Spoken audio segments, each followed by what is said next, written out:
Tá diferente o áudio? Tá melhor. Então tá feito. Vamos embora, então, Nicolas. Tudo tranquilo com você? Tudo. E aí, cara, antes de começar, eu queria. Tô curioso, cara. Me fala de onde é que surgiu o teu interesse por rock aí? Como é que surgiu essa parada? Então, eu sou filho de uma família que gosta muito de música, né? Ninguém é músico, só que sempre gostou bastante, né? Legal. Aí meu pai me passou os gostos, principalmente da Legião e da algumas outras bandas, mas da Legião principalmente. Que massa. Eles Ali têm lá os CDs assim? Aí você cresceu ouvindo CD? Ou foi, já era música de streaming? vir- Como é que você fazia? já foi com streaming só que nós comprou uma vitrola recentemente. Aí ele tem um monte de Ah, vinil. tá. Ele tem o Descobrindo do Brasil, ele tem Cinema Mudo. Cara, que massa, que massa, cara. 2019, mais ou menos, eu comecei a gostar. Eu tinha 11 anos, 12, por aí. Legal, cara, legal. Foi mais cedo que eu. Mas, Né? Eu comecei com 13. certo, Eu ouvia pagode antes. então, Enfim. se quiser se apresentar para quem tá ouvindo aí. Então vamos lá. Bom, meu nome é Júlio Ettore. Ettore, na verdade, não é um sobrenome, é um segundo nome. Então, na verdade, o meu nome é tipo Ana Paula ou João Otávio. Então, meu nome é Júlio Ettore, mas como Ettore é um nome bem incomum, eu utilizo como se fosse um sobrenome, por isso eu sou conhecido no YouTube como Júlio Ettore. E Ettore é um nome em italiano, significa Heitor em português. É como se o meu nome fosse Júlio Heitor. Enfim, mas tudo isso para dizer que então eu tenho o canal Júlio Ettore no YouTube e eu há um ano já trabalhava com televisão e eu larguei uma carreira de 10 anos de jornalismo para me dedicar a esse canal em que eu conto histórias de bastidores e histórias de músicas dos principais artistas do rock nacional por enquanto e no futuro vou para onde o público desejar. Nossa, eu sempre falei Ettore. Né, tem mais essa, como é italiano não tem acento, então dos 94 mil inscritos, eu imagino que menos de 1.000 sabem a pronúncia correta. Só provavelmente aqueles que conhecem um diretor de cinema chamado Ettore Scola. E eu também não fico falando o meu nome nos vídeos, né? Mas então a Sim. pronúncia correta é Ettore. E da onde que veio o amor pela música? Pra começar a tocar guitarra, baixo, violão? Cara, eu vou contar em três momentos. O primeiro momento é a primeira lembrança que eu tenho de eu tentando desenvolver a minha musicalidade foi tocando bateria com régua num sofá. Isso lá no meu apartamento em São Paulo. Eu nasci em São Paulo, me mudei para Santa Catarina com 13 anos. Mas então, com mais ou menos uns, deixa eu tentar lembrar, uns 8 anos, eu acho, um dos meus irmãos comprou Nevermind, do Nirvana, e eu me lembro, cara, perfeitamente. Eu pegava duas réguas e eu fazia as viradas. Sabe aquela música, a faixa 2 em Bloom, que tem um tananana, Acho que sim, sim. e eu Do David fazia Brown, né? exatamente, eu ficava fazendo aquelas viradinhas. Então eu acho que ali eu comecei a desenvolver a minha musicalidade e eu peguei o gosto pela guitarra distorcida. Mas assim, foi uma coisa que ficou no meu subconsciente e eu não me aprofundei, até porque o resto da minha família ninguém tinha esse gosto musical. Aí então isso ficou adormecido assim, no meu subconsciente. Até que isso devia ser o quê? 94, 95. Quando foi lá por 97, 98, meu irmão, que é 5 anos mais velho que eu, hoje eu tenho 35 e ele tem 40, ele começou a namorar ou ficar, sei lá, com uma menina que adorava Legião Urbana. E para impressioná-la, ele decidiu comprar um disco para decorar a música Pais e Filhos e outro disco para decorar a música Faroeste Caboclo. Então ele foi numa loja e o vendedor entregou para ele as quatro estações, onde tem a faixa 2 Pais e Filhos, de 89, e a Faroeste Caboclo originalmente foi lançada no disco Que País é Esse, de 87, mas não tinha esse disco, o vendedor não achou, enfim, entregou para ele o Música para Acampamentos, que é um compilado de várias gravações que a Legião Urbana fez em shows, tem até versões do acústico, antes mesmo do acústico vir a ser lançado. E a partir dali, esses discos começaram a rodar dentro da minha casa. E eu fiquei especialmente encantado por Faroeste Caboclo. Eu acho até que ali foi a sementinha de eu gostar de Legião Urbana. Eu decorava a letra, minha irmã me ajudava a decorar, ela me escrevia num caderno, vamos decorar, pum. Eu apresentei para os meus amigos e ficou por isso. Quando chegou em 99, aí o terceiro momento, eu não tinha um gosto musical muito definido, eu escutava tudo que estava na moda. Aquela época, o que estava tocando mais lá em São Paulo, onde eu morava, era o pagode. Então eu escutava aquilo ali, ia dormir ouvindo o Corujão da Band, conhecia todas as músicas de cor. Aí veio o acústico da Legião Urbana, e aí foi uma feliz coincidência, porque todas aquelas músicas a maioria, né, eu já conhecia. Eu conhecia Floresta Caboclo, eu conhecia inclusive Índios e Teatro dos Vampiros, e eu sei, se eu não me engano, porque elas já tinham as mesmas versões, ou outros takes, mas do acústico, no Música para Acampamentos. Então, putz, aquilo. E o mais legal é que, quando lançou, foi uma febre. Tipo assim, os meus amigos, que até então eu não falava com eles sobre Legião Urbana, nem nada disso, eu lembro que um deles comprou o acústico e a gente ficava ouvindo. Então, quer dizer, eu peguei aquela coisa que eu já gostava, mas que não era uma paixão para mim, e casou com o fato de todos os meus amigos estarem ouvindo. Aí aquilo ali deu alguma mexida dentro de mim e contribuiu para isso o fato de que naquele ano, de 99 para 2000, discos muito bons de rock foram lançados, como o Americana do Offspring, e aí eu retomei aquela gosto do Nirvana, né? Dali que eu comecei a gostar também de rock mais pesado. Raimundos lançou o Sonic Forever, o Charlie Brown estava em alta com umas guitarras distorcidas que eu gostava bastante também, não tanto do Chorão, mas mais da parte instrumental. Veio Californication do Red Hot Chili Peppers, o lado A, lado B do Rapa, que tinha Minha Alma Tá Armada. Então, foram tantas músicas boas que juntou tudo aquilo ali, a fome com a vontade de comer, aí eu deixei o pagode de lado, entrei pro rock de vez e inspirado nas melodias da Legião, nos dedilhados do Dado, eu comecei a querer aprender violão. O meu irmão mais velho tocava já, ele é 9 anos mais velho que eu, naquela época eu tinha 13, ele tinha 22, ele tinha um violão, mas ele não deixava, ele é bem ciumento, não deixava ninguém chegar perto. Eu lembro que uma vez eu peguei escondido assim, mas eu não sabia ler, não tinha, era tímido, não tinha medo de ir para uma aula, então ficou também num desejo que ficou meio escondido. Eu me mudei para Florianópolis, eu tinha aquele desejo de aprender a tocar, mas eu tinha medo de ir para uma aula. Um belo dia, ele foi passar um Natal, umas férias de fim de ano aqui em Floripa, e trouxe o violão dele e uma revistinha de cifra. E eu consegui pegar o violão dele uma hora, ele deixou, já estava um pouquinho mais grandinho, peguei a revistinha de cifra e saí tocando há tempos. Eu me lembro até hoje, foi a primeira música que eu toquei. Agora, eu só não lembro se eu tinha pesquisado na internet, porque naquela época já existia Cifra Clube, né? A gente já conseguia pesquisar algumas coisas. Eu só não lembro se eu tinha pesquisado como ler uma revistinha de cifra, o que era uma batida. Eu não sei como. Eu sei que eu peguei a revistinha, eu já sabia o que fazer. Acho que ele me mostrou, ó, aqui é o desenho da cifra, aqui você coloca os dedos, papapá, e eu saí tocando. Aí foi uma atrás da outra, aí fui tentando tempos, aí fui pro... E dali para frente eu peguei, eu tive dois amigos que me incentivaram bastante na escola, que aliás é o que eu não tinha lá em São Paulo, mas eu tinha aqui em Florianópolis.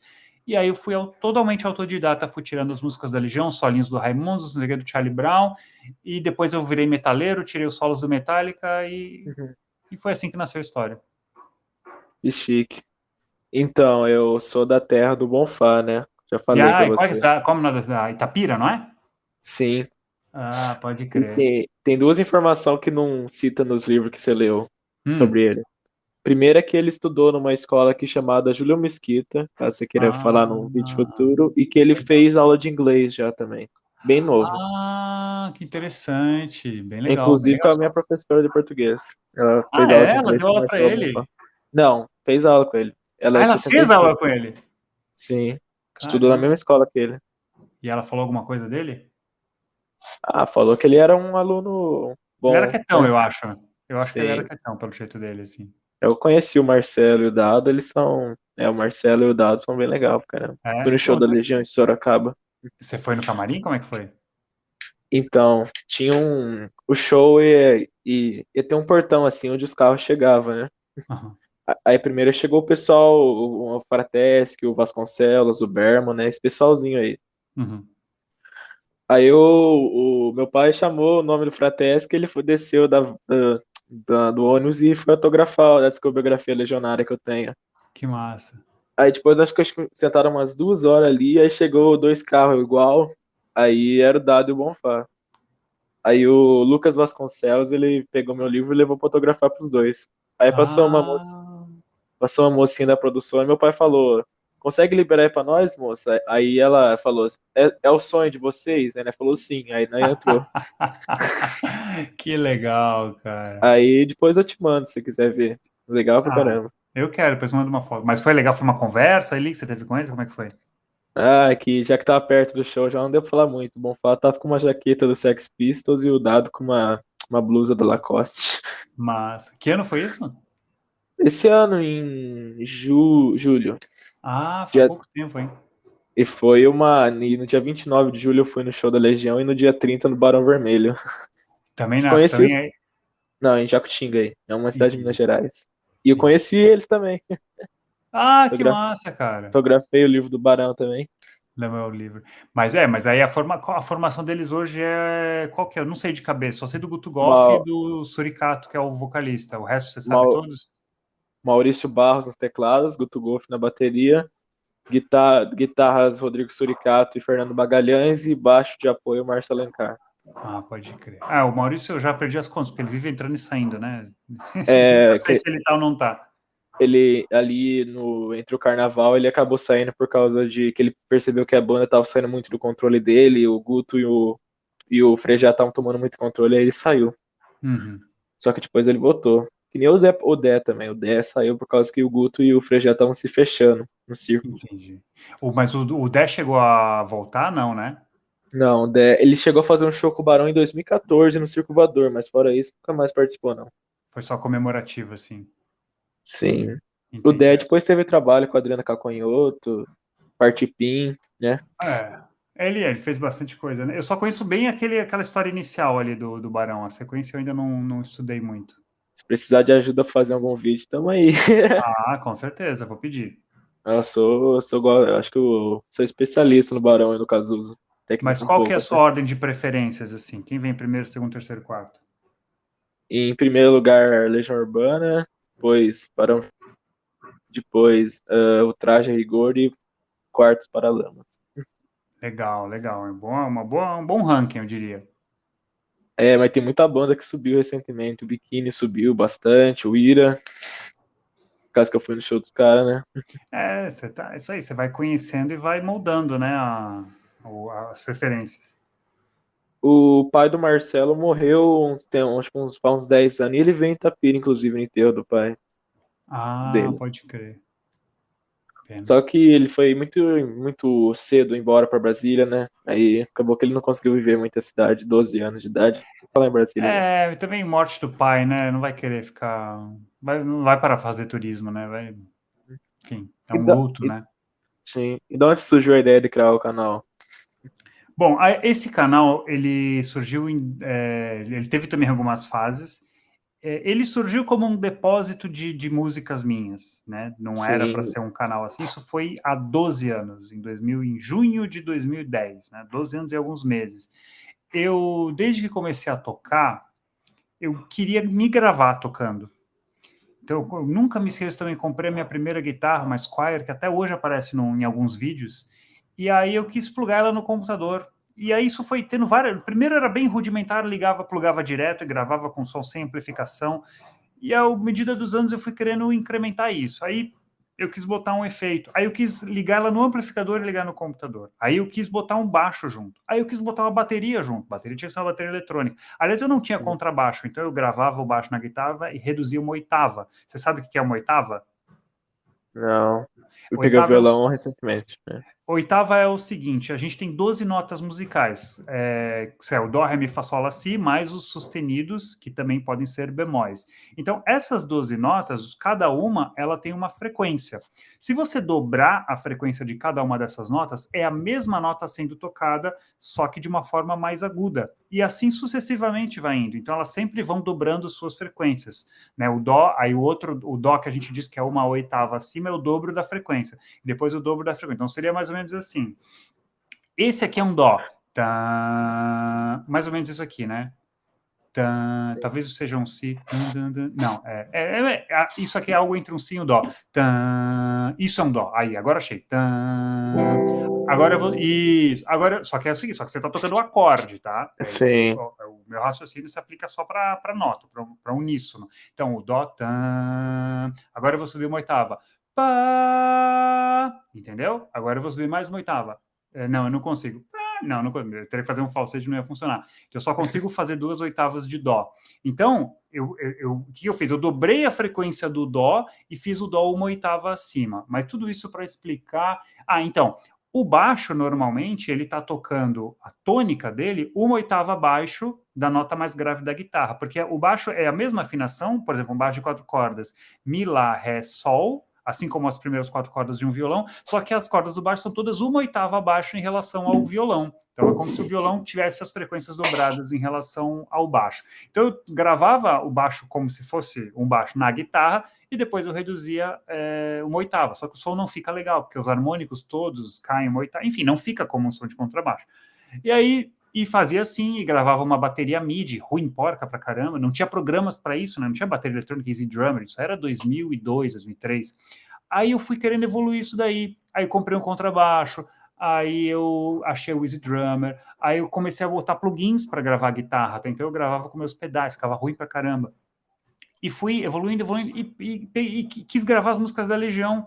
Gravei umas 20. Na verdade, eu tinha várias gravadas aqui. À medida que eu ia aprimorando a minha técnica, eu gravava de novo aquela música e apagava a anterior. Algumas eu devo ter feito 3 versões ao longo de vários anos.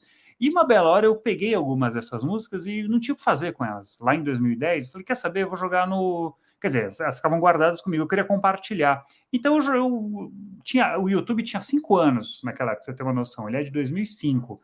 Não tinha nem anúncio ainda. Se eu não me engano, ainda não tinha anúncio em 2010. E aí eu joguei lá. Joguei as músicas, mas não divulguei nem nada. Só joguei ali.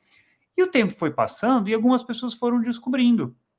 Porque através da busca, Legião Urbana, instrumental, chegavam nas mesmas... Eu colocava no título, né? Instrumental. E as pessoas gostavam de cantar junto.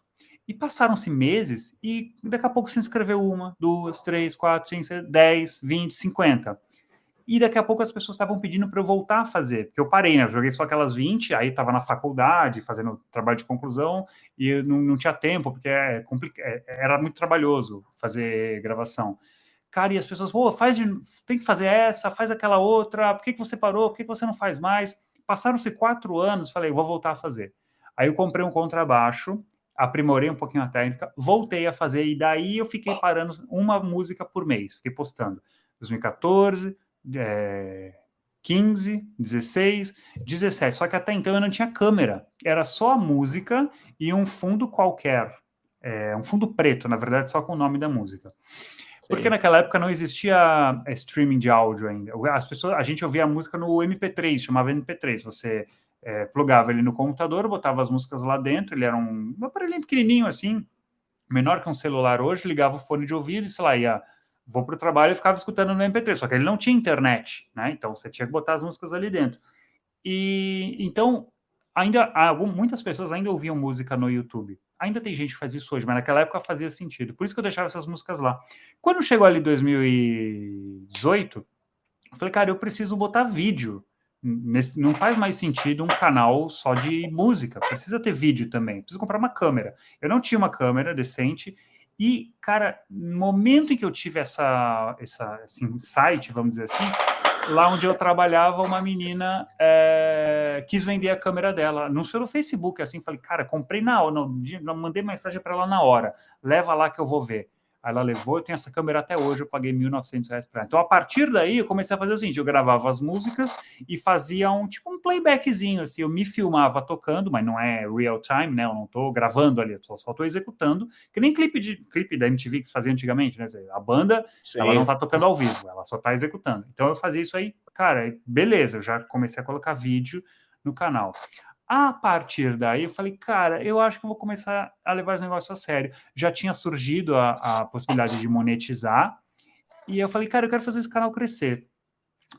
E só que acontece o seguinte, o YouTube até 2016, para você monetizar o seu canal, bastava que você tivesse 1.000 visualizações em todos os seus vídeos, não importa em quanto tempo.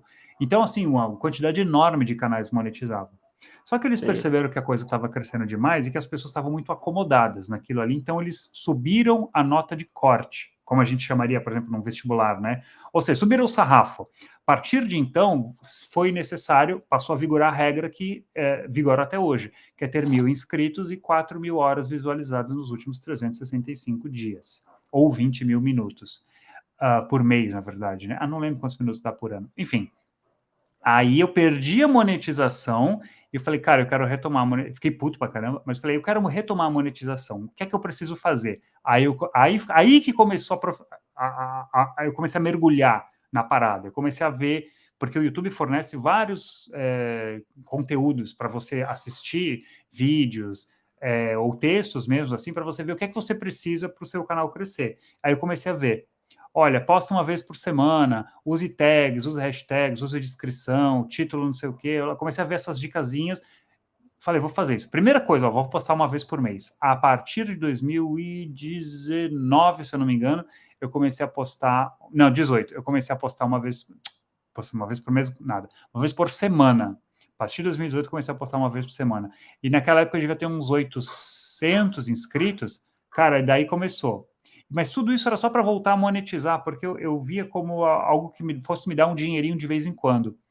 E em 2019, beleza, consegui atingir a regra, passei a monetizar. E aí eu falei, cara, só que tem um problema. Como eu tocava músicas de outras pessoas, tem a questão do direito autoral. Então, você publica uma música, por exemplo, da Legião, seja você tocando, assim, você tocando, você vai ter que, parte da receita, você vai ter que dividir com o Dado, com o Bonfá, com o Ayrton Bahia, com a gravadora. Não é o nome deles que aparece lá, porque eles têm escritórios contratados para isso, mas você divide com todos eles. E aí sobra muito pouco para você. Eu falei, cara, eu preciso de alguma coisa que eu não tenha que dividir a receita, que eu fique com a receita toda para mim. E eu lembrei que muitas pessoas pediam para eu ensinar a tocar as músicas. Aí a gente vai chegar na segunda era do canal, que era das aulas. Ensina a Sim. tocar, como é que toca essa, como é que toca aquela, não sei o quê. Falei, cara, então, aí bolei um formato, estudei, falei, já sei, vou ensinar a tocar as músicas então. Só que além de ensinar a tocar, de falar, ó, toca assim, assim, assado, porque a minha parada é ouvido. Eu consigo tirar, assim, eu tenho ouvido relativo. Depois eu explico o que é isso. Mas significa o seguinte, eu escuto a música e eu consigo pegar todos os detalhes que estão sendo tocados, quase todos. Eu falei, eu vou conseguir ensinar coisas que outros canais não ensinam, porque eles não conhecem a obra da Legião tão bem quanto eu. Beleza, eu Sim. vou fazer isso, só que além de fazer isso, eu quero contar a história da música. Então eu começo o vídeo contando como é que a música surgiu, depois eu ensino a música. Beleza, aí fiz um piloto, Em começo de 2020, um pouquinho antes da pandemia começar, eu lancei esses vídeos e eles agregaram essa coisa de eu poder monetizar um pouquinho mais, porque a receita ficava toda comigo, porque eu não estou tocando, assim, não tem todos os instrumentos, o algoritmo não identifica como um cover ali, eu só toco o trecho, enfim. E aí, beleza, galera, gostou, só que passaram-se meses, cara, e o canal não crescia muito rápido, ele crescia bem devagar, na verdade. Aí eu cheguei ali a 2, 3, 4, 5 mil, cheguei a 10 mil, cheguei a 15 mil, mas assim, foram 2 anos. E eu percebi que a velocidade de crescimento do canal não aumentava. Até que há um ano, mais ou menos, um pouquinho mais, o YouTube começou a divulgar algumas informações mais específicas para quem tem um canal sobre como a sua audiência se comporta. E uma informação muito importante é a seguinte: a retenção de público, ou seja, qual trecho do seu vídeo a pessoa está assistindo. Você vê um gráficozinho, você sabe exatamente quando que a pessoa, assim, a média das pessoas, né? Onde que elas assistiram mais, onde que elas deixaram de assistir e tudo mais. Essa foi uma coisa. Segunda coisa, quais vídeos as pessoas que assistem o meu canal estão assistindo em outros canais? Aí eu vejo todos os temas, eu sei quais vídeos são. Terceiro, em quais canais que elas estão inscritas. E a partir daí eu descobri duas coisas valiosíssimas. Primeira, a maioria queria ver só a história. Então a história da música que durava 5 minutos, depois eu começava a ensinar e ficava 20 minutos ensinando a música, cara, ficava tipo assim, ó, das pessoas que assistiam até o final, 80% só viam a história. E na parte de ensinar, elas iam saindo aos poucos, porque é uma coisa que assim, tem que ser uma pessoa que está muito afim de aprender. Aí que eu peguei e falei, cara, então, tá errado isso aqui, eu preciso fazer vídeo só de histórias. Beleza, essa foi a primeira Primeira descoberta. Segunda descoberta, eu comecei a ver que as pessoas gostavam de ver vídeos sobre temas polêmicos, envolvendo os músicos. Era muito assim, Regis Tadeu, comentando sobre não sei Treta. quem, treta, falando mal de não sei quem. Cara, eu vou fazer essas duas coisas então, vídeos de bastidores, não apenas de tretas, né? Também assim, vídeos de bastidores que não sejam necessariamente fofocas, mas algumas fofocas de vez em quando também, porque afinal de contas as pessoas gostam, e as histórias das músicas. E aí, em novembro do ano passado, eu fiz o primeiro teste, no dia que o Renato Russo completaram-se 25 anos da morte dele, e na hora, ali eu já vi, cara, o resultado foi bom, as pessoas gostaram, as pessoas ficaram até o fim, pô, eu vou seguir nessa linha. E aí eu não parei mais. E aí eu fui fazendo outros testes. Aí eu fiz o meu primeiro vídeo polêmico. A Legião Urbana tocava mal e foi um estouro fenomenal que eu nunca tinha imaginado que ia acontecer. E dali foi. E foi Renato Russo. Por que Renato Rocha saiu da Legião? E aí eu comecei a fazer vídeos separadinhos, pequenininhos, só das histórias das músicas. Bom, aí foi, cara. Aí eu saí de 18, 20, 30, 40, 50, e tô aí com 94 mil, vou fazer 100 mil em pouco tempo. Então, de forma não tão resumida assim, essa é a história desse canal. E eu só falava de Legião Urbana, né? Agora, só para terminar. Só que eu falei, cara, eu não vou conseguir fazer um canal crescer só falando de Legião Urbana, é uma coisa muito específica. Uma hora o conteúdo vai acabar, entendeu? São 103 músicas, uma hora eu não vou ter mais música para falar. Eu preciso ampliar isso daqui. E aí, ainda no ano passado, na verdade eu pensei nisso antes de contar a história, quando eu ainda ensinava. Eu falei, eu preciso descobrir que outras bandas que as pessoas gostam. Aí eu fiz uma enquete com o pessoal do canal, e falei, ó, diz aí nos comentários que banda que você quer ouvir além da Legião. E ganhou Engenheiros do Havaí. Aí falei, então é isso mesmo. Aí eu comprei um livro, comecei a ouvir, falei, agora eu vou fazer vídeo dos Engenheiros do Havaí. Quando eu comecei a contar as histórias, foi assim, Legião e Engenheiros. E quem tinha ficado em terceiro era Paralamas. Então vai ser Legião, vai ser Engenheiros e menos vídeos do Paralamas, mas também eu vou fazer Paralamas. Cara, e começou assim. Falei, cara, então eu preciso ampliar. Quem vai ser o próximo? Daí eu pensei, Barão Vermelho e Cazuza. Comprei um livro, esse eu nem fiz enquete, hoje eu já sabia que a galera ia gostar. Beleza. Aí tinha uma amiga minha, tem uma amiga minha, que ela falava muito do Raul. Tem que falar do Raul Seixas lá. Eu falava, cara, mas eu acho que a galera não vai gostar, porque eu só falo de anos 80, o Raul é um pouco antes. Eu fiquei um tempo 70, assim né? pensando, até que eu fui fazer uma busca no Google Trends, que mostra basicamente assim, os termos mais buscados. E descobri que Raul Seixas é um termo muito mais buscado do que Renato Russo, por exemplo, que é o top de rock nacional. Falei, cara, perdi tempo, precisava, tem que falar o quanto antes do Raul Seixas.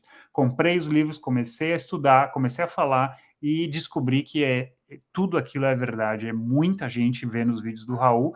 Então, basicamente, hoje eu tenho isso, sabe? Esse braço dos anos 80 e esse braço do Raul Seixas, que eu não sei para que outros braços que ele vai desmembrar, mas então é assim. E aí, assim, a cada nova banda compra um livro, estuda. Então, agora eu comecei nos Titãs. Aí eu já vi vários Sim. vídeos ali do Nando, comprei o livro deles. E já estou preparando. O próximo vai ser Nenhum de Nós. Porque eu já posso revelar, porque isso é uma enquete que eu fiz há meses já. Então, a próxima banda. Hoje, aliás, olha só, hoje eu comprei o livro do Nenhum de Nós. Tá? Então, essa É, semana eu já vou começar a estudar para fazer o primeiro vídeo de Nenhum de Nós. E assim vai. E agora, com 100 mil, o que eu vou fazer? Eu estou te contando em primeira mão isso aqui. Eu vou fazer uma grande consulta no canal para as pessoas decidirem para onde que elas querem que o canal vá. Se é continuar no rock, se é falar um pouquinho de MPB, se é falar um pouquinho de rap, de algum outro estilo e tal. E assim eu vou indo, consultando a base, vamos dizer assim, e definindo os rumos da parada. show de bola. Inclusive, nenhum de nós vai fazer um show aqui em Itapira também, por causa do Festival do Inverno. Pô, mas Itapira tá no circuito, hein, cara? Todo mundo vai para aí. Meu Se caramba. conseguir uma informação exclusiva, eu falo pra você. Fala, fala. Pô, que legal, cara. Em julho veio o Biquíni aqui, Biquíni Cavadão. Esse festival de inverno, como é que é a dele? O que Na rola? verdade, o Biquíni ele veio porque a prefeitura abriu um negócio chamado Itapira Park Rock. Aí chamaram o Biquíni Cavadão, a atração máxima. Aí fora eles tocava o pessoal da região aqui, os itapirenses. As bandas locais, assim. Sim, agora nesse mês vai ter o Festival de Inverno, que vai agradar tanto o pessoal do rock Unil de Nós, também o pessoal do sertanejo e do pagode. E tem bandas legais aí? Como é que é? Tem umas bandas legais aqui, as de bar, uma banda muito boa chamada Querosene, muito legal, o pessoal toca bem pra caramba. O pessoal vai Mas, ganhando a vida nos bar, né? Quem sabe surgir um pouco mais no mundo, né? Nicolas, o que que essa galera toca? É música autoral? É rock estrangeiro anos 60? É rock brasileiro anos 80? O que que eles tocam? Eles tocam, os rock estrangeiro e brasileiro, Entendi. principalmente. E são o que o pessoal perde, geralmente, a plateia. Se estiver ali Onde? dentro do que eles tocam, então, tipo, pedir uma Legião Urbana, os caras tocam, mas pedir um Zé Ramalho não dá. Ah, entendi. O Ah, ruim é que tem algumas bandas que não tem livro, né? Aí fica difícil você estudar, né? Tipo, eu tipo sei que quais? que não tem livro, que eu vou lembrar, o Skank não tem livro, o Jota Quest não tem livro, a Mas é que Plebe, sabe o que que é? São bandas muito recentes e anos 90, né? eles ainda não têm assim, porque você precisa ter uma justificativa para fazer uma biografia. A não ser o Justin Bieber, que fez uma biografia dele com 16 anos, mas assim, normalmente uma biografia ela conta a tua história, você precisa construir a sua história para contar. Já há bom tempo. Eu imagino que o Samuel Rosa já deva estar pensando nisso, né? Mas você vê, a biografia dos Titãs e do Barão veio nos 30 anos das bandas, né? Então é Sim, natural que eles não tenham. Mas ao mesmo tempo, como eles são mais novos, por exemplo, o Samuel fala muita coisa no canal dele, né? Você tem mais material tem em uma ideia. matérias. Jornais, revistas, você consegue achar mais coisa, né? Porque as dos anos 80 é mais difícil de achar, as coisas se perderam, sabe? É um jornal local que não existe mais, lá do interior de não sei onde, que deu uma entrevista que o cara. Fora isso, não tem, né? É coisa muito antiga. Então, quanto mais para frente você vai indo, fica mais fácil de achar conteúdo assim, fora sem precisar ter um livro, né? Mas com certeza vai ter em breve. Eles já vão lançar livros. Sim. Me pegou de surpresa o quadro Segundou com o Raul. Do nada aparece a história de uma música do Raul no seu canal. Pegou de surpresa, que tava só focado na Legião, no Engenheiros, no Paralamas, e aparece um Raul, já quebrou ali. Como assim? Tipo assim, do nada aparece qual é a história e eu não lembro qual que é a música. Ah, Ouro de Tolo, né? Foi a primeira do Raul que você Ah, é fez. verdade. Sim, essa foi a primeira. Foi um Segundou com o estouro esse Raul. vídeo. Esse É, vídeo foi um foi. estouro, cara. Mas é Agora, isso, né? Porque assim, o que eu tive que pensar, né? Eu não sabia ainda qual seria a reação do público. Então eu falei, cara, se eu disser assim, ó, a partir de agora, no meio dessa galera toda, eu vou botar vídeo do Raul Seixas, talvez vai ficar deslocado e talvez as pessoas não gostem, né? Então o que que eu pensei? Eu vou fazer um quadro meio que separado e que não necessariamente vai durar para sempre, para eu avaliar essas coisas, porque se fosse um fracasso, legal, tá aqui 5 segundos com o Raul, até a próxima, deu, acabou. Então eu deixei ali.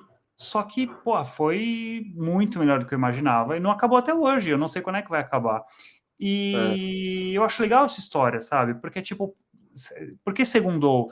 Porque, cara, quem é que na segunda-feira não tá pensando no final de semana, né? Tipo, segunda-feira é um dia triste, né? Tipo, as coisas recomeçaram. Então a ideia é dar uma alegria para a pessoa, e eu sempre posto assim, mais pro fim do dia, quando ela tá voltando da escola, da faculdade, do trabalho. Putz, hoje eu vou, sabe, se eu tenho uma alegria hoje é ver o Segundou com o Raul no canal do Júlio. Então a ideia é mais ou menos essa. E segunda-feira normalmente é um dia fraco no canal, aí o Segundou com o Raul mudou isso daí. Então eu resolvi vários problemas de uma forma só. E também ele fica fora do fluxo das outras bandas. É como se eu tivesse uma separação entre o Raul e entre o resto da galera, para não é, confundir um pouco os públicos e tal. Então eu acho que está funcionando. você tá postando os artistas solo agora, tanto o Cazuza como o Raul, né? Porque antes era só banda, né? Só grupo. Ó, o Cazuza, Mas o com o Cazuza seria estourado. inevitável, né? Porque Do Barão, né?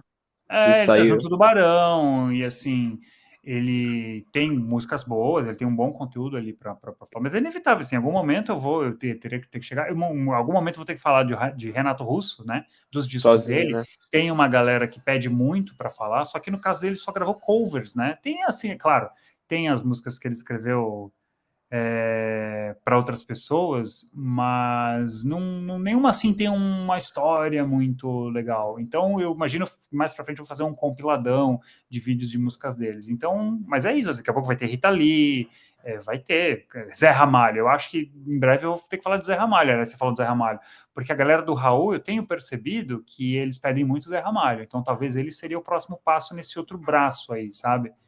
Então, mas é É, isso, não tem limites, não tem regras assim, só pode ser banda ou não pode ser banda. Eu vou onde o povo quiser. tem que ir nos braços do povo, né? O que, que eles Afinal de contas, mandam, eu né? estou ali para produzir conteúdo para as pessoas. O que elas quiserem que eu produza, eu vou pesquisar e vou produzir. E de onde que veio o amor por literatura de livros, de biografia, de bandas, Na de verdade, artistas? eu não tinha, né? Quando eu decidi que eu ia fazer aqueles vídeos, eu sempre gostei de história, isso é sempre.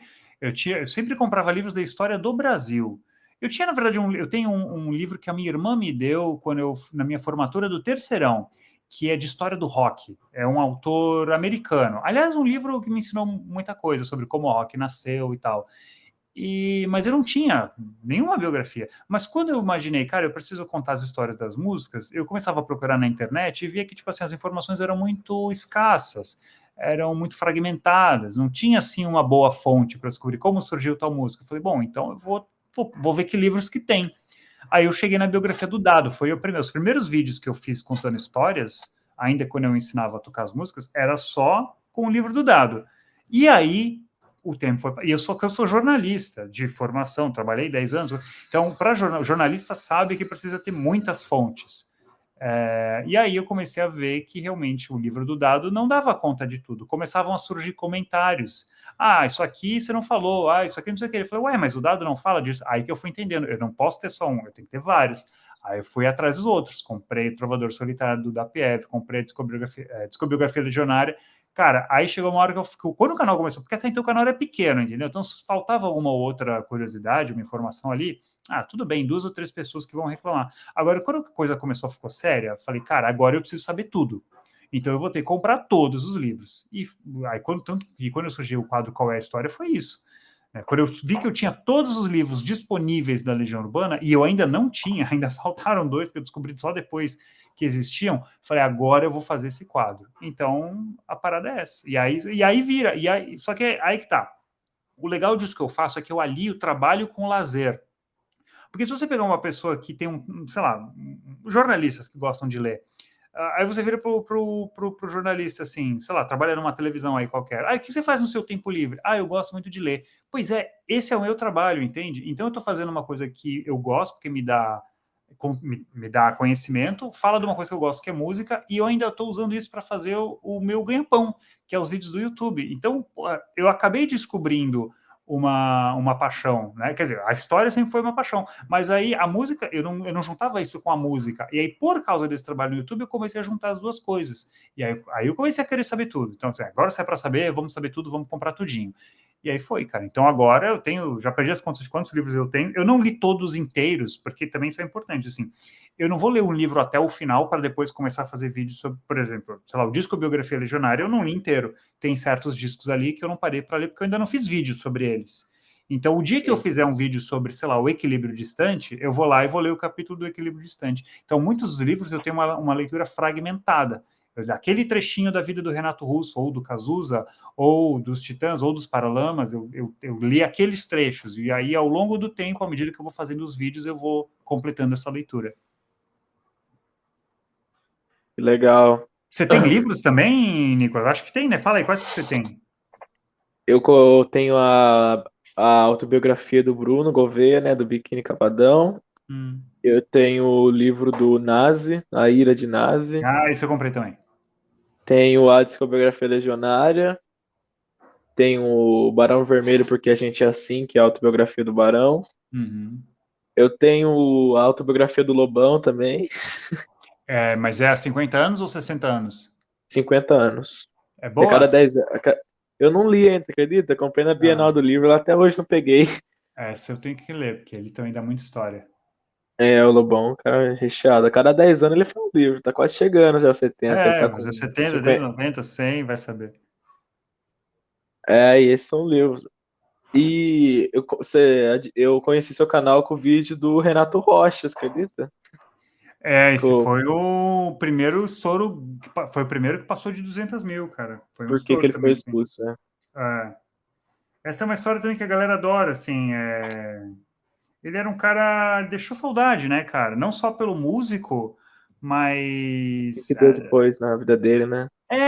também teve essa história de que ele foi parar na rua e tal, mas pô, ele era um cara que ele acrescentava tantos ingredientes ali no grupo, né? Não só musicalmente, a personalidade dele, o fato dele ser negro também, o jeito dele, né, cara? Pô, ele tinha uma personalidade assim.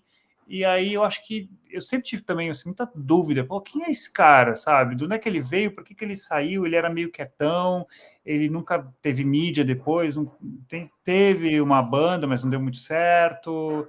Então esse assunto gera muita curiosidade. Tanto que tem um livro escrito por um irmão dele. Eu vi na comunidade do seu canal, você postou mesmo. Eu postei, eu ainda não terminei de ler, mas o cara disse que assim, ele traz uma versão, porque o Negrete também, aliás, uma coisa que eu descobri nesse livro, Negrete não é, claro que é em virtude da negritude, mas assim, esse apelido não era do Renato Rocha, era de um jogador de vôlei do Brasil daquele tempo, chamado Negrete. Então, por causa do jogador de vôlei chamado Negrete, porque o Renato Rocha jogava vôlei na Associação Banco Sim. Brasil, lá em Brasília, então aí por isso ele passou a se chamar de Negrete, o irmão conta isso na biografia. Então ele traz um outro lado assim sobre ele ter sido abandonado, principalmente pelo Renato Russo. Eu ainda não li essa parte, mas é o que ele promete assim na orelha do livro, e eu pretendo abordar isso num vídeo também, porque o Rocha, ele nunca quis falar muito sobre isso, né? Nas poucas entrevistas que tem, ele não entra muito em detalhes e tal. Então, tem esse vídeo também. Tem esse livro também. Acho que tem até uma história na Discografia Legionária que fala que o Dado e o Rocha sempre ganhavam do Bonfire e do Renato quando eles jogavam vôlei no estúdio. A história era assim. Quando eles foram gravar o Que País é Esse? A história do Que País é Esse qual que é, né? Eles... O aborto elétrico, né? Algumas músicas. Não, o disco, no caso, né? O disco de 87. Porque a história foi o seguinte, eles fizeram o primeiro disco em fim de 84, lançou em 85. No começo de 86 fizeram o 2, e eles tinham um contrato com a EMI prevendo 3 discos. E aí é sempre assim, você bota 3, quer dizer, naquela época era assim, né? Você prevê 3, depois o terceiro, a banda, se fizer sucesso, renegocia participação maior nos lucros, luvas que eles chamavam, né? Que é tipo um valor, enfim, você tem mais moral e ganha mais. Então o contrato previa 3 discos. Quando teve o 2 em 86, ali no meio de 87 eles foram para o estúdio para tentar fazer esse terceiro disco. Mas assim, foi uma overdose de mídia, de exposição para cima da banda, e isso deixou o Renato muito assustado, porque eles começam a ser pressionados para lançar outras coisas, tem que ser melhor, e começa a ter o primeiro climinha de competição. E aí ele foi muito sábio naquele momento, o Renato Russo, de não entrar no ritmo da indústria. Ele mesmo usou essas palavras. Então, eles sentiram que não estava fluindo a composição desse terceiro disco. A ideia e transformaram, em vez de fazer um disco novo, vamos fazer um disco com músicas do Aborto Elétrico. Porque já são músicas que a gente toca nos shows, que a gente não quis gravar até então, porque a gente não queria que as pessoas nos vissem como uma banda muito adolescente. Então, eles não tinham gravado até então, mas agora elas vão ser úteis para a gente. Então, eles pegam essas músicas do Aborto, escrevem 2 músicas novas, Angra dos Reis e Mais do Mesmo, e gravam O Que País é Esse em 2 semanas, em dezembro de 87. E na gravação desse disco, durante a mixagem é o processo que, assim, hoje a mixagem é no computador, basicamente a mixagem é você escolher o volume que tem cada instrumento, você mexe nas frequências, você adiciona efeitos e papapá. Só que naquela época era um processo muito mais trabalhoso, porque você tinha uma mesa de som que eu acho que naquela época eles deviam gravar com 24, talvez eram 24 canais. Então, você gravava 24 fitas e você só podia botar para rodar no máximo essas 24 fitas, que depois dessa mesa seriam mixadas em 2 canais, direita e esquerda, numa fita master, que seria a versão final da música. Então você não tinha como agregar, colocar 25 coisas numa música, era no máximo 24. A não ser que estivesse em momentos diferentes da música, né? Então, por exemplo, tem um solo só no começo, aí você pode colocar um trompete lá no fim, por exemplo. Então, por exemplo, o Raul usou isso, eles fizeram isso em Guitar, sendo que nessa época foram 8 canais, porque era 74. Mas enfim, então a gente está lá em 87, então a mixagem era muito demorada por causa disso, porque precisava ficar várias pessoas em volta da mesa, não só o Ayrton Bahia e o técnico de gravação, mas o próprio Renato, o pessoal da banda ajudava. Ele dava o play, as fitas começavam a tocar ao mesmo tempo, e você combinava com as pessoas em volta da mesa que hora que elas vão mexer nos botões. Por exemplo, agora vai entrar tal instrumento. Naquele momento tal, você sobe esse botão daqui para cá. Pum, aí o cara dá volume. Então, aquele negócio de ficar com a mão, assim, sabe? Subindo nos botões. E você imagina fazer isso em 24 canais, uma música como Faroeste Caboclo, por exemplo, uma música longa, e tem que acertar, sabe? Aí a pessoa sobe errado, ou não sobe. Ou por exemplo, assim, a guitarra tá num canal e o reverb tá no outro. Aí tem que subir o reverb, não subiu o reverb, punta, e tudo de novo, volta todos os exercícios, recomeça. Então isso era muito demorado. E aí o Dado e o... Enfim, todos eles ali, menos o Renato, porque na verdade o Renato ele jogou uma vez, mas não gostou, porque ele não gostava de vôlei. Eles pegaram uma antessala ali dos estúdios da EMI, na Mena Barreto, isso no Rua Mena Barreto, lá no Rio, e com uns biombos, eles fizeram falaram, não tem o que fazer, vamos fazer alguma coisa, cara. Compraram uma bola dente de leite e começaram a jogar vôlei lá nessa antessala aí. Provavelmente começaram em 2, aí daqui a pouco chegou mais 2, e tipo assim, eles recebiam visitas no estúdio, às vezes ia alguém, Paralamas, o Herbert ia lá, alguém ia lá, não sei o que tal.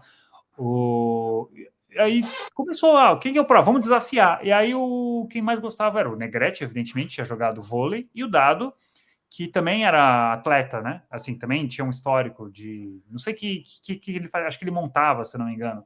Mas eles eram os atletas, assim. Então eles começaram a jogar e eles desafiavam todo mundo. E ganhavam de todo mundo, com aquela bolinha dente de leite, com aqueles biombos ali nas gravações do Que País é Esse. Aí o que o Dado conta na biografia dele é que o Renato, ele não queria saber de jogar, mas aí falaram para ele, pô, Renato, o esporte preferido do Morrissey é vôlei. Aí ele ficou meio decepcionado. Porra, cara, como assim, né?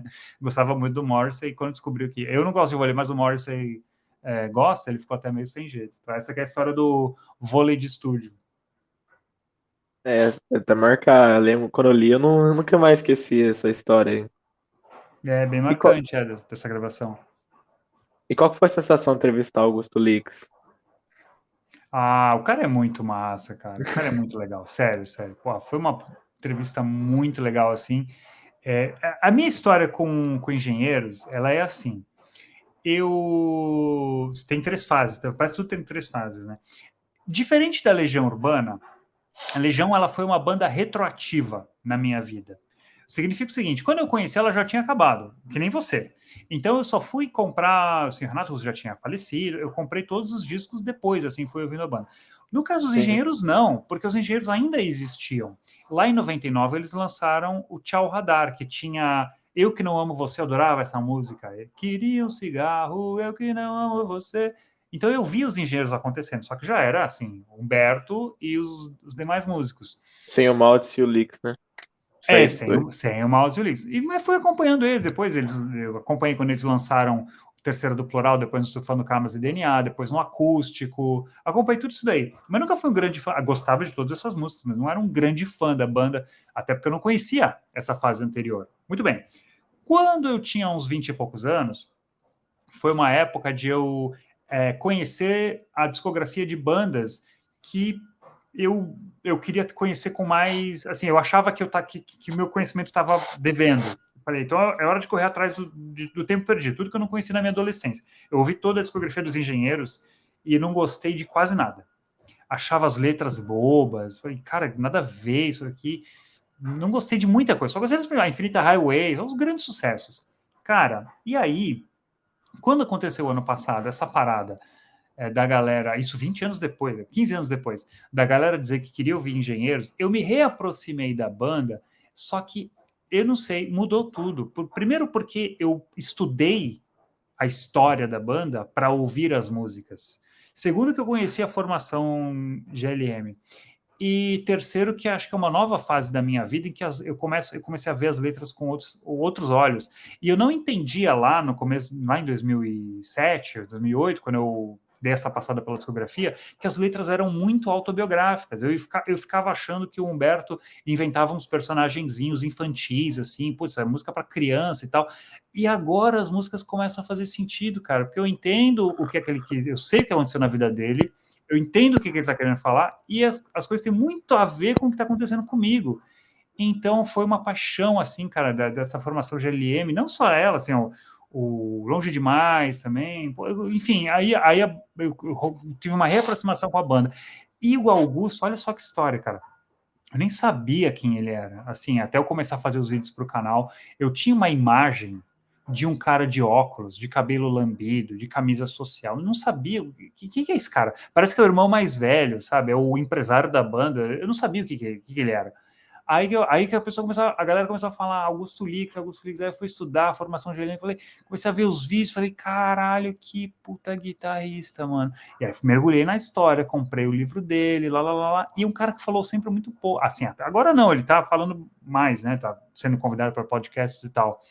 E eu tinha muita curiosidade, assim, sobre ele, assim, até porque originalmente eu sou guitarrista, embora eu seja meio multi-instrumentista, assim, mas o meu instrumento original é guitarra.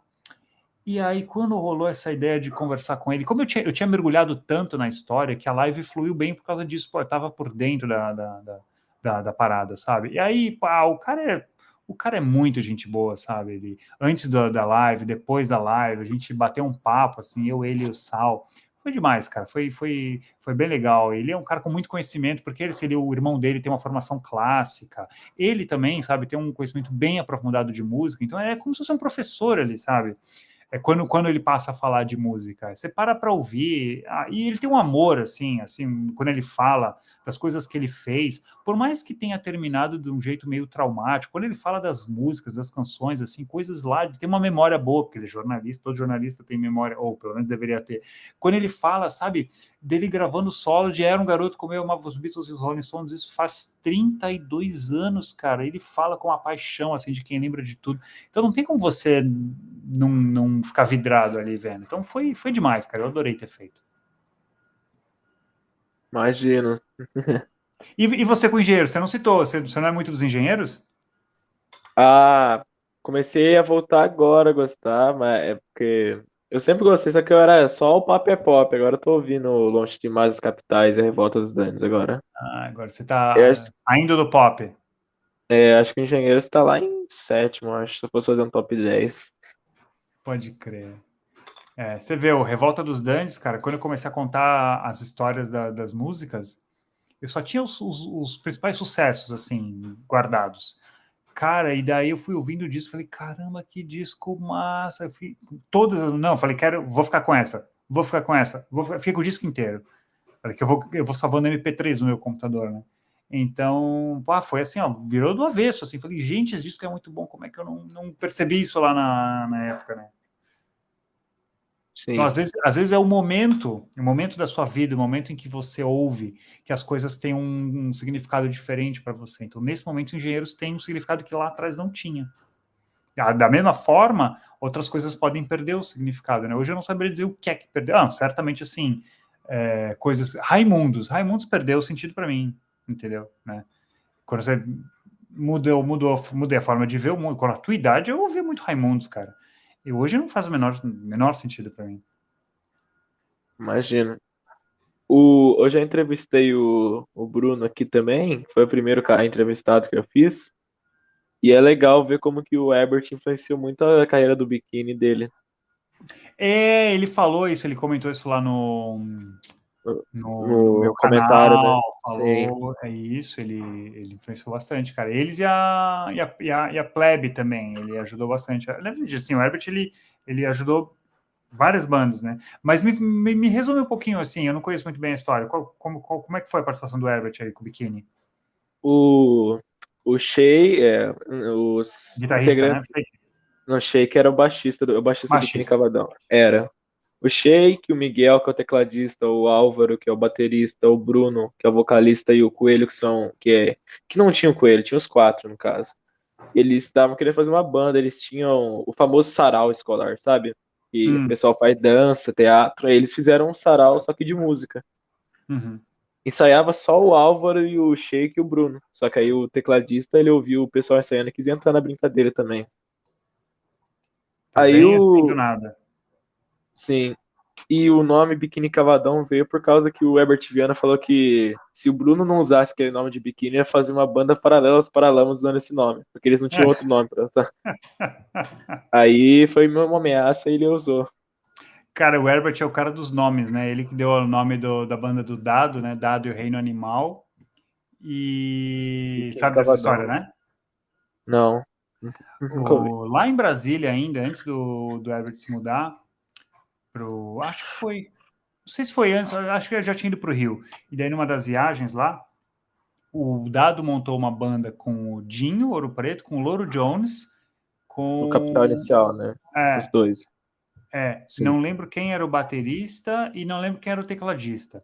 E aí, o Herbert deu para ele uma guitarra, que o Dado não tinha, eu tinha uma guitarra muito ruim, e, Ah, verdade, e aí né? ele Tem falou, uma ó, você pode foto. usar essa guitarra, mas sua banda vai ter que se chamar Dado e o Reino Animal. E aí, eu não sei se deu a guitarra ou deu a correia, tá? Posso estar me confundindo. Porque Sim. teve a história que ele emprestou a guitarra também num show, mas essa é outra história. Mais CG. Mas né, a história da banda foi isso. Ele deu, eu não sei se foi a guitarra ou se foi a correia. Ele falou: ó, vou te dar, mas sua banda vai ter que chamar Dado e o Reino Animal. E aí, mas essa foi uma banda que durou um show só. Era uma banda instrumental. Tem um registro disso aí. Eu nunca ouvi. O Dado diz na biografia dele que existe um registro. Mas aí depois acabou a banda e cada um foi pro seu canto. O Herbert tem esse estilo bem manipulador, né? Falou pro Bruno, ou manipulou o Bruno pra usar o nome, né? Falou Não sei se é pro. manipulador, eu acho que talvez ele é. É, Talvez a palavra correta seria persuasivo. sim. A capacidade de convencer as pessoas das ideias dele. Eu acho que seria isso daí.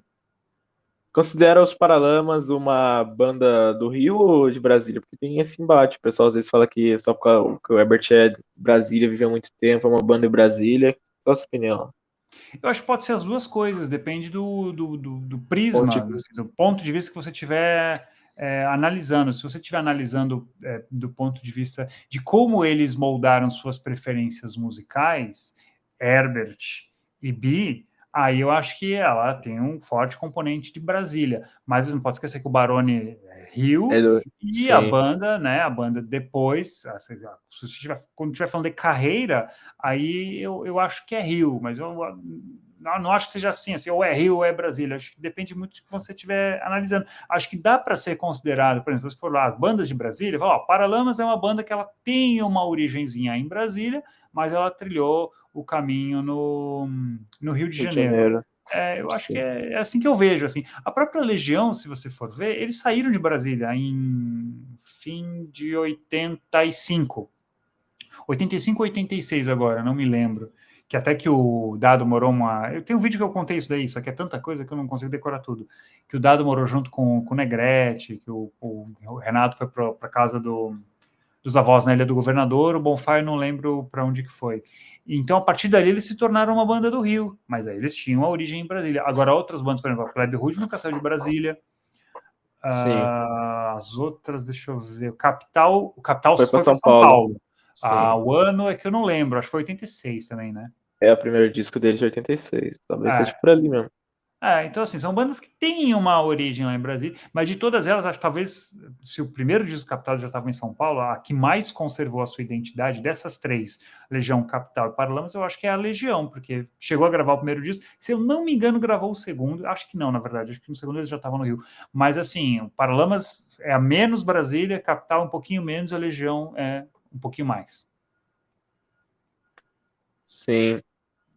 É, Brasília revelou tanta gente ali, né? O aborto elétrico também, né? O pessoal feio, o Flávio, o Renato, né? Mas você sabe por quê? Imagina, naquela época, primeiro que eles não tinham o que fazer. A TED conter é bem grande para você, a música fala sobre isso. Então, Sim. eles, basicamente, eles tinham as festinhas. Eram filhos de servidores públicos, filhos de diplomatas, eles tinham boas condições financeiras, rock é um estilo muito caro, e era uma época de repressão. Por que o rock? Eles poderiam ter começado a tocar qualquer estilo, mas por que o rock? porque ela tinha essa coisa de se rebelar. Então você tinha um Crítica. ambiente de crítica. Você tinha um ambiente repressivo. Não pode usar droga, não pode, sei lá, mostrar bunda, não pode fazer um monte de coisa. Tinha censura, tinha toda a questão dos valores, que ainda existe, mas assim, era um pouquinho mais forte. Então o rock ele veio como um instrumento para eles poderem questionar o que estava acontecendo à volta deles, inclusive questionar governo, questionar a violência por parte dos órgãos de repressão e tudo mais. Além disso, pelo fato deles terem boas condições financeiras, eles conseguiam, como eu falei, né, rock é um estilo caro, eles conseguiam comprar os instrumentos e comprar os Bom, discos. né? Só que tem mais uma coisa, como tinha os diplomatas, era a galera que viajava, porque você não achava certos discos, tinha restrições à importação para proteger a indústria nacional. Então, como é que o Renato conseguia certos discos? Cara, por causa de um amigo que viajou, morou não sei onde, e Inglaterra, trouxe. né? O Felemos foi isso, ele morou na Inglaterra, né? Estudou lá, ele viu o Sim. punk acontecer lá no seio, 78, quando a coisa estava rolando, trouxe as informações para cá. A guitarra do Herbert, a primeira guitarra dele, uma guitarra Gibson, que quando o Renato conheceu o Herbert, foi quando ele foi ver essa guitarra, um amigo em comum, falou, vamos lá quando o Herbert ainda estava em Brasília, então foi antes de 80, deve ter sido 78, 79. Vamos lá na casa de um amigo meu que ele comprou uma Gibson. Nossa, era um acontecimento, o cara comprou uma Gibson. E aí entraram no apartamento, o irmão do Herbert, estava ouvindo Rolling Stones, e aí foram no. Eu não lembro o nome do disco agora, tem isso no livro do Renato Russo, o Filho da Revolução. E aí foi lá no quarto, conheceu o Herbert, ele tocou um pouquinho da guitarra dele. Essa cena está reproduzida, inclusive, lá no filme Somos tão Somos Tão jovens. Jovens. Não é bem daquele jeito que ela aconteceu, mas a história foi assim. E porque aquela guitarra veio de onde? O pai do Herbert era piloto da presidência.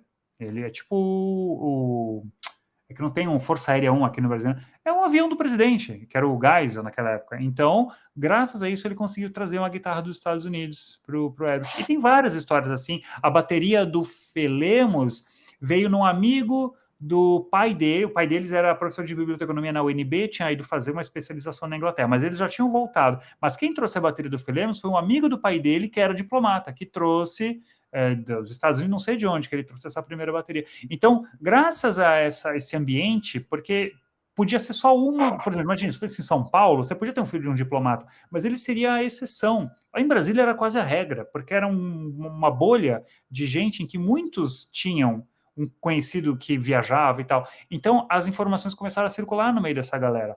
E aí, o tédio, a vontade de falar alguma coisa, a descoberta do rock, do punk. E tem mais uma coisa, o punk isso explica muito da Legião Urbana. O punk é fácil de tocar. Você não precisa ser um músico elaborado, ter uma tradição musical e tudo mais, porque até então era ou o rock psicodélico, Pink Floyd, 1000 notas e compassos irregulares, não sei o quê, ou a música brasileira, tropicalismo, ou as besteiras entreguistas, como eles chamavam, que seria Jovem Guarda e coisas parecidas, né? Aquele rock a favor do sistema. E aí o punk ele surge como uma forma de fazer uma coisa que era pesada, que era questionadora, ou seja, como se fosse um tropicalismo só que rock, só que era fácil de tocar. Então o Renato, por exemplo, ou o próprio Dado, eles viram, cara, é isso aí que a gente vai fazer, cara, é 3 acordes de distorçãozinha, power chord, que são 3 cordas, é fácil de fazer. Ali eles encontram a porta, então você somou tudo isso, é fácil de tocar, assim, ninguém aqui sabe tocar nada, mas o punk é fácil, mas a gente quer falar, mas a gente tem a gente tem as referências, a gente ouve os discos, a gente sabe como fazer, vamos copiar, pum, nasceram as bandas. A história, de uma forma bem resumida, foi assim. Sabia que o Renato já gravou uma música com o Bruno já? Sabia, não sei qual é. Me conta a história aí. É uma música chamada Múmias. O, Múmias, é. Mas qual que é a história aí? ah, o ficou encantado com o primeiro disco da Legião em 85, né? Uhum. E a Legião veio pro Rio, né? Inclusive o tecladista do Biquíni Cavadão ajudou o Dado e a mulher dele a se mudar pra casa. Ah, pode crer. E, e eles viraram amigo do Renato. Aí ele falou pra eles gravar uma música junto. E acabou que eles gravaram e o Renato ficou. Na hora que ele teve o convite, ele ficou super feliz. Só que depois que aconteceu, teve um show que trouxe Legião, Biquíni, um monte de banda. O Bruno falou se ele queria cantar ao vivo, só que ele não lembrava nada da letra. Ele tinha Ah, gravado. caramba. No E primeiro disco aí, do Biquíni Cavadão tava lá, Múmias, que fala eu sobre tô vendo aqui 86. Ah, Bem-aventurados. Ah, pô, já ouvi bem essa música. aventura. Claro, claro, claro. É um violão. Ao vivo eles tocam um violão mais facinho. Eu acho que teve uma regravação, não teve? Eu lembro de uma versão mais recente dela. Eles cantam ao vivo, eles tocam ao vivo agora, só que é o tecladista que faz a voz, Renato. Entendi. Eu Ela é lembro, cara, 2000 e pouco, eu vi uma versão mais atualizada, assim. Com o 2015. Marcel. Não, talvez. então, por aí. É que fala sobre os humanos, os alienígenas que iriam chegar na Terra, só que os humanos destruíram o planeta primeiro que os alienígenas. Hum, isso era muito anos 80, assim, essa visão, assim, de vida Sumiram fora com a da cidade Terra. antes de nós. Uhum. Tô vendo aqui. Viemos preparados para almoçar soldados, chegamos atrasados, sumiram com a idade antes de nós. É engraçado, né? Isso conversa com várias letras que ele escreveu naquela época, como Plantas Embaixo do Aquário, essa temática, né, do fim do que era Guerra Fria, Guerra Nuclear, Angra dos Reis também tem um pouco Revolta dessa dos temática. Danos, fala também dos americanos soviéticos, né? Tem a ver também. Era uma, você olha várias, eu tava vendo, hoje mesmo o vídeo que eu tô fazendo do Raul, é Sim, sim. a Canção do Senhor da Guerra. Canção do Senhor da Guerra da Legião, mesma história. Entrou no especial a Era dos Halley, que eram os caras que vinham do espaço para alertar, que tinha que cuidar do planeta Terra, lá, lá, lá. E agora eu tô fazendo a do Carimbador Maluco, e aí, mesmo, quer dizer, não é mesmo só, mas é parecido, é um especial infantil de umas crianças que entravam numa nave espacial, essa temática de... Porque tinha, naquela época também, conquista do espaço, Sim. então, assim, era muito assim, guerra nuclear, espaço, alienígenas, futuro, tecnologia. Como que funcionou a produção de uma outra estação? Começa assim, que na verdade é um disco de sobras de A Tempestade. Então, Apóstola, né? Disco É, Apóstola. é. Mas a ideia era lançar um disco só e duplo, porque lá no fim de 95 já, o Renato já começou a achar que não viveria por muito tempo. Um pouco por pessimismo e um pouco por depressão, que ele tinha uma depressão meio latente, assim, que vinha sempre, sabe? E talvez um pouco era a intenção dele, sabe? Talvez eu acho que no fundo ele falou, ó, eu vou gravar esse disco e vou dizer tchau. A gente nunca vai saber, mas eu acho que sim, eu acho que é uma soma de tudo. E aí, quando foram discutir o que iam fazer no próximo disco, o Renato disse ao Dado, a gente precisa gravar logo, o que a gente puder, tudo que a gente puder, que é para ser o nosso registro definitivo. Então tá. Eles começam a trazer dão um tempo ali para comporem no começo de 96 e vão. Aí tem todo o processo de gravação de Tempestade, que é um pouquinho conturbado também, mas para encurtar um pouco, quando eles chegam na hora de gravar, e aí a gente já está em abril a junho de 96, o Renato começa a definhar. Ele piorou mesmo em julho. Em julho ele não saía mais de casa. Da Mas cama, né? em julho ele fica não necessariamente na cama direto, tanto que ele chegou a dar entrevistas no apartamento, mas ele não saía mais de casa. Em junho ele chegou a dar, acho que a última repórter que ele recebeu em casa foi em junho, se eu não me engano. Então, talvez em julho ele ficou só em casa direto, só no quarto direto. Então, quando eles estavam nesse período de gravação, que era abril a maio, abril a junho, ele estava com os efeitos colaterais dos remédios no estômago, e ele estava com a voz fraca. Mas, assim, não está muito claro se era depressão, se é porque ele não comia, ou se era efeito da AIDS, se era efeito dos remédios. Eu acho que era tudo combinado, sabe? E ele começou a pressionar o Dado, que estava como produtor, e um dos motivos do Dado estar como produtor era para que aquela informação não ficasse só entre eles, né? Porque o Dado sabia, o Bonfá sabia, o Carlos Trilha não sabia. Hoje ele conta que descobriu, mas é que o descobriu dele é tipo ele descobriu que o Renato estava doente, mas ele não descobriu o que era. Tipo assim, ele teve um lapso, assim, puta, será que o Renato tem AIDS? Mas, assim, oficialmente ninguém contou para ele. Enfim, então poucas pessoas sabiam, essa informação ficou bem, bem nas internas. E o Renato falou pro Dado, ó, vamos gravar tudo.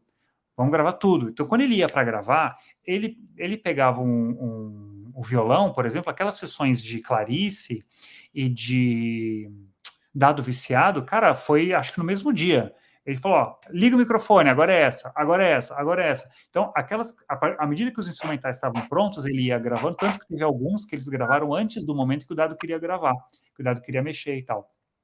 Mas ele falou, não, vamos tudo, vamos tudo, vamos tudo, vamos fazer um disco duplo. Foda-se, vamos fazer, desculpa, mas vamos fazer um disco duplo. E a ideia era essa.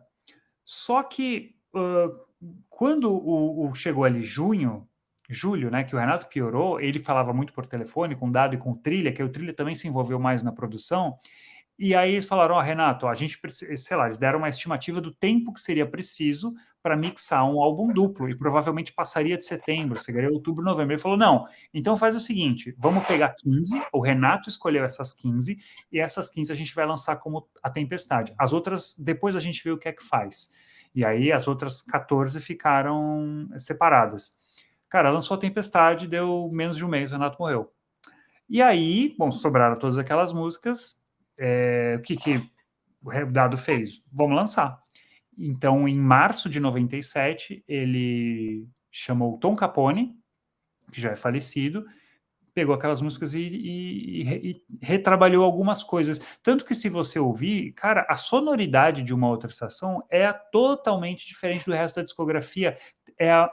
O disco que tem mais efeitos de guitarra, timbres, até não só na guitarra, tem outros instrumentos. Ele chamou o Tom Capone, faz uma slide guitar line antes das 6, o Carlos Trilha faz uns pianos bem diferentes em Uma Outra Estação, tem um próprio sintetizador em Uma Outra Estação. Então, porque essas coisas o Renato não gostava desses floreios, ele queria músicas mais diretas, assim, que fossem mais de apelo mais popular, né? Então, sem muito perfumaria, como a gente chama. E o Dado não, o Dado botou a marca dele. Aí ele fez um disco bem, retrabalhou algumas músicas, aquelas que eram acústicas não tinham o que fazer. No caso de Mariane, aí o que acontece? Algumas eram gravações antigas, como Mariane, e eu não lembro se tem outra. Mariane é do 2. Eles gravaram naquele tempo, porque na época do 2. Ah, e Marcianos Invadem a Terra também. Porque no tempo do 2, eles gravaram várias, né? E aí nem todas foram aproveitadas. Porque no 2 também a ideia era fazer um disco duplo, Mitologia e Intuição. Então tá. Aí eles juntaram. E no caso de Mariane é curioso, porque eles precisaram fazer assim. Era só voz e violão. Mas o Dado queria incluir bateria, piano, se eu não me engano. Então, como é que eles fizeram? Eles tiveram que descobrir o tempo em que o Renato gravou, tempo musical, que a gente chama, ou seja, o metrônomo, né? Que no caso de Mariana seria... Então, quer dizer, esse tempo fica passando e ele foi tocando a música, que é o que a gente chama de clique em gravação musical. Então, eles rodam a música, os músicos tocaram em cima da gravação do Renato com esse clique no ouvido. E assim eles conseguiram colocar esses outros instrumentos. E foi assim, essa foi a produção. E ali estavam assim, o que até então tinha de material gravado e que estava inédito. Aí dali para frente só ao vivo e outras coisas foram lançadas depois. O Rocha participa de uma faixa, né? Daí a história do Rocha, ela foi sem querer, inclusive, o Dado encontrou ele no Baixo Gávea, não sei onde é que fica, mas eu sei que existe. Sei que é no Rio, né? Mas, enfim. E aí eles não se falavam desde a saída dele da Legião, que foi em agosto de 88, né? E, cara, do nada ele falou, você não quer participar ali de uma gravação lá? E aí fizeram essa Writing Song, que era uma composição antiga. A Legião tinha muito isso, né? Eles ficavam cozinhando as músicas muitos anos. Então, nos últimos 3 discos, tem várias músicas que nasceram lá em 86, mas aí não ganhavam antes das 6 é uma, né? Tem um ensaio no YouTube que você acha. Eles tocando lá atrás, acho que no 5, se eu não me engano. Eles já estavam ensaiando essa. E Writing Song era uma dessa. Era lá de 86, se eu não me engano. E aí passaram ali e gravaram. Então, foi legal, né? Porque aí essa música tenta sintetizar um pouco a história.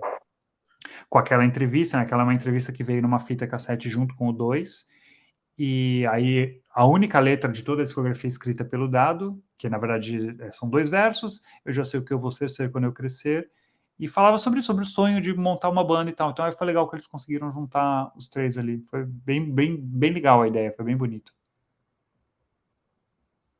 O acústico da MTV da Legião foi um dos primeiros, né, do Brasil, acho que junto com o do Barão Vermelho, né? E depois. Olha, a história foi assim. Foram três, tá? Só que um foi um piloto. Cara, eu não lembro de cabeça. Eu sei que teve um do Marcelo Nova, se eu não me engano, que foi o piloto. O Camisa de Vênus, né? Sozinho. Isso, foi ele sozinho. Aí depois teve esse do Barão, que não foi lançado.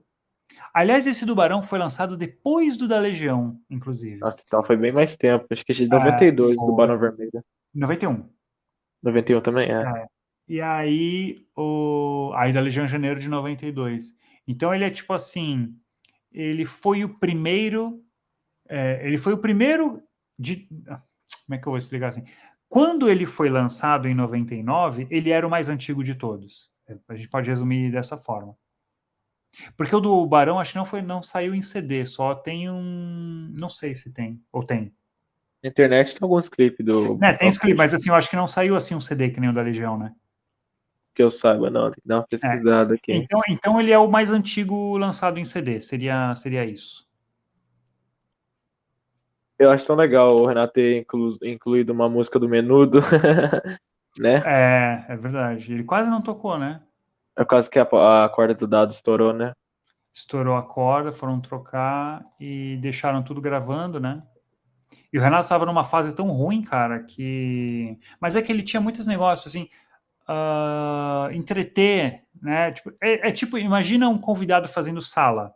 Era tipo, sabe quando tá uma situação ruim no almoço de família e alguém tenta resolver? E era tipo ele ali, pô, eu tô aqui, eu preciso fazer alguma coisa. Então, mesmo estando numa fase meio ruim da vida dele, tanto que a turnê dos Cinco seria interrompida precocemente em setembro daquele ano, ele estava bebendo demais e tal. Ele quase não foi, não é que ele quase não foi, mas ele ligou pro diretor da MTV, ou ligaram para o diretor da MTV no dia do acústico, dizendo que o Renato não queria ir, porque estava com medo, que não sei o que, estava inseguro. Ele era naturalmente inseguro. E aí foram até o hotel em São Paulo. Ele foi até o hotel para conversar com o Renato, mas não era nada, era só, não, tô indo. Só sei lá, uma insegurança que ele teve ali. É o. Nossa, peraí. É tão triste ouvir a tempestade, né? Foi que você soube que o cara morreu, né? Um pouco depois o cara já falece e fica triste, né? Parece uma despedida mesmo, né? O cara tinha É, ideia que ele ia morrer, né? a voz dele, né? Ele usa voz guia só, né? Não é que é voz guia. A história é assim. ah, Ele apareceu para gravar, assim, na verdade não teve voz guia nesse disco. Ele apareceu para gravar e cantou do jeito que dava. Só que ele disse numa entrevista, antes de morrer, na última entrevista, que aquelas eram as vozes guia, porque ele queria esconder o que ele estava doente. Então, tipo assim, o Trilha conta muito isso, né? Que ele cantava e as pessoas falam, pô, como assim? O Renato tá cantando assim, tem alguma coisa errada, né? Ele não canta só isso. Só que ao mesmo tempo ninguém sabia o que é que ele tinha. Era tipo uma especulação. O que tá acontecendo com o Renato? Blá, blá, blá. Então, se você perguntasse, ele dizia, isso aí é a voz guia. Ou ele dizia, não, isso aí é um problema no Pro Tools. Porque o Pro Tools é um programa de edição de áudio. Naquela época ele era o único assim que se usava em estúdios, foi o primeiro. Então se dizia assim, nossa, esse disco usou o Pro Tools. Hoje ninguém diz qual que programa que o produtor usou, mas naquela época tinha isso. Ou era analógico ou era no Pro Tools, não era nem digital, era no Pro Tools.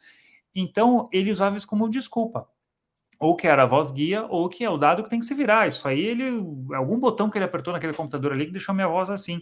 E ele fazia isso para dissimular, para as pessoas não perguntassem o que estava acontecendo com ele. Então, por isso que nasceu essa versão de que era uma voz guia, que é essa voz que o cantor canta, para depois os outros instrumentos irem atrás. Mas foi o Trilha que conta isso nas entrevistas, que não, que aquela era a voz definitiva. E só que muitos biógrafos, quando foram escrever os livros, não entenderam isso. Então você vai ler quase todos os livros, inclusive o da Cris, elas falam em voz guia. Mas o Dado não fala, o Dado fala só, Renato foi gravar as vozes. O Trilha conta isso daí, fala, não, na verdade era a voz oficial. E aí eu fui entender quando eu achei essa entrevista, em que ele falou, eu botei as vozes guia e briguei com o Dado. Mentira, ele não tinha, óbvio que ele brigou, mas assim, ele não foi por causa da briga que ele deixou de frequentar o estúdio, ele deixou de frequentar o estúdio porque ele tava ficando fraco, mas ele inventou isso daí, entendeu? Briguei, não quero mais falar com o Dado. Botei as vozes guia, mas não era, ele não conseguia cantar mais do que aquilo, e se ausentou do estúdio. Então, ele não deixa de ser uma voz guia, né? Assim, ele cantou tudo que ele podia, mas ele infelizmente não conseguiria fazer mais do que aquilo. É triste a história do Dado fala que ele viu, ele foi na casa do Renato, viu ele deitado lá e o Renato falou que ele era o guitarrista da banda dele, né? Ele foi no banheiro chorar depois, né? Cara, sabe uma das coisas que eu queria muito perguntar pro Dado, se algum dia eu tiver a oportunidade de conversar com ele? Eu queria saber qual que era a aparência física do Renato, porque ao contrário do Cazuza, O ele Cazuza tá não. bem acabado, né? Mas aí o que acontece? O Renato, talvez, pensando no sacrifício público do Cazuza, ele não quis aparecer do jeito assim, definhando, né? Então ele preservou a própria imagem. Mas o Cazuza foi o inverso, né? Todo mundo viu. E a gente viu toda a transformação dele, e os últimos dias dele estava assim, raquítico. Então, eu tenho curiosidade, e sem cabelo, inclusive, né? Eu tenho curiosidade de saber se o Renato estava mais ou menos assim. Porque nesse momento, assim, ele foi 2 dias antes do Renato falecer, que o Dado foi ao apartamento dele. E aí eu fico imaginando, caramba, como é que seria, né? Você fica tentando imaginar ele botar, porque assim, pô, a última foto dele, cara, eu acho que é de 95. Não tem foto dele em 96. Ele não se deixou fotografar. Claro, tem o registro lá que o Fantástico deu, que é de abril, mas é baixa resolução, você não consegue ver muito bem, assim, mas uma fotografia nítida do Renato, a última, eu não conheço nenhuma que seja de 96. Depois, nas entrevistas todas, era sempre banco de imagens, fotos antigas, coisas assim. Tanto que, em agosto, a Bis deu uma nota sobre a Tempestade, né? E assim, ninguém nem desconfiava de nada. Novo disco da Legião, vem aí, vai ter Marisa Monte, lá, lá, lá, e lá tá uma foto de 95. Então, assim, eu tenho muita curiosidade de saber como é que foi, essa aparência dele foi definhando, né? É uma curiosidade meio mórbida, mas ao mesmo tempo é para a gente ficar imaginando qual o nível de sofrimento que ele tinha, né? Porque no Cazuza a gente consegue mensurar vendo pela aparência dele nas fotos. Fred Mercury também tava acabado depois da HIV. 90. Mas ao contrário do Cazuza, o Fred, que era um ídolo internacional e que é o Se meu cantor escondeu, né? preferido de todos os tempos, se escondeu, e não só se escondeu, mas ele se maquiou bastante quando precisou aparecer, né? Ele É, tentou esconder um pouco, assim, a situação dele. É uma situação muito delicada, né, cara? Imagina, pô, o Fred.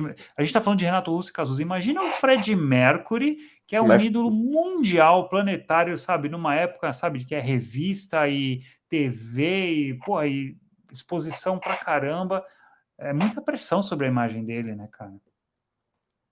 sim, o Cazuza, ele tem uma matéria na Veja, né? Que ele tinha contraído HIV. Acho que ele tá com as mãos no ombro, né? De óculos, né? Eu Isso. sou portador do vírus, né? Alguma coisa assim. Mas essa ainda nem é uma das últimas, viu? Acho que Depois tem. ele foi receber um prêmio de cadeira de roda, né? Prêmio Sharp.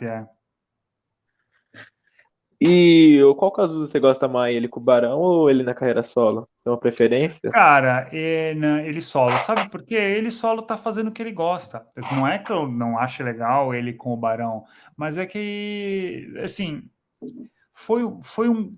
Ele rapidamente se deu conta de que não era aquilo que ele queria fazer. Queria tocar MPB, né? Queria fazer o que ele... Não só MPB, assim, ele queria fazer coisas que aquele ambiente criativo do Barão não permitia. Eles Só ele, pensavam só na carreira diferente. solo, né? Então, Só ele saindo tomaria a dali, decisão. soa melhor. Tudo que o músico está fazendo de vontade própria soa melhor, cara. Eu, pelo menos, penso assim, sabe? Então, esse negócio de, vamos fazer um. Por isso que essa coisa de vamos fazer uma banda dos sonhos, juntar fulano, ciclano, beltrano, né? Pô, mas vai fluir, cara. Né? Não é só você juntar os melhores para fazer. Às vezes nem no futebol funciona isso, né? Porque na música até mais, porque, pô, no caso do futebol, você pode até combinar, eu vou para tal lugar, eu passo a bola, ó, mas no caso da música, não, cara, é interação, é composição, né? O trabalho é muito mais junto ali. Então, cara, tem que estar fazendo o que quer, né? E é nessa daí que surge essas coisas de, fulano é muito estrelinha, ciclano é muito arrogante, papapá. Só que no final das contas é assim que se sentem à vontade para fazer o que fazem. Então, azar, né? Deixa ser assim. O Cazuza depois ele começou a se tornar. Segundo o próprio Guto, ele fala que ele começou a se tornar neurótico na banda. Queria. Aí tem uma história também que a Lucinha falou que sem o filho dele o Barão não era nada, né? Tem umas coisas assim. A Luciana é muito super protetora. Ela sempre defendeu eles e assume isso, não? E eu sempre defendo e vou defender. E, cara, nunca tive um filho, não posso julgar, sabe? Assim, ela. Só quem passa por isso, né? Só quem passa por isso para. Ela queria o melhor do filho dela. Claro que ela vai ver sempre mais o lado dele. Só que, pô, é foda assim, né? Imagina você ver o. Saiu do teu ventre, sabe? Aí tá ali, dando a cara a tapa, sendo alvo de matéria, e fotografia, e não sei o que, e especulação, e. Foda, cara. Eu fico imaginando, olha, ela e outras mães, a dona Carminha também. Não deve ter sido fácil, não, cara, ver os filhos dela, sabe? Acompanhar a trajetória Aquele deles. estado, né? No É. final de vida, né? Ô, Ô, Nicolas, não quero te cortar o teu barato, mas a gente pode conversar mais um pouquinho ainda, mas eu ainda tenho que terminar o meu vídeo do Raul para postar hoje, tá? eu só ia falar o último comentário, só, você acredita? Bem na hora. Então a gente está bem afinado, diga lá. Que a estreia agora aqui, o meu podcast é de cinema, né? Só que eu enjoei. Vou falar depois que eu coloquei, Então, ó. pois é, você, na verdade, eu dei uma olhada ali, né? E você só falava de cinema e resolveu, agora eu vou falar de rock. É que eu não tava me sentindo mais feliz, sabe? Sei lá, fazendo. Aí agora o rock eu me sinto feliz, contar a Aí, não história pros falei, outros. cara, o legal é quando as pessoas fazem o que querem, é isso. Sim, porque.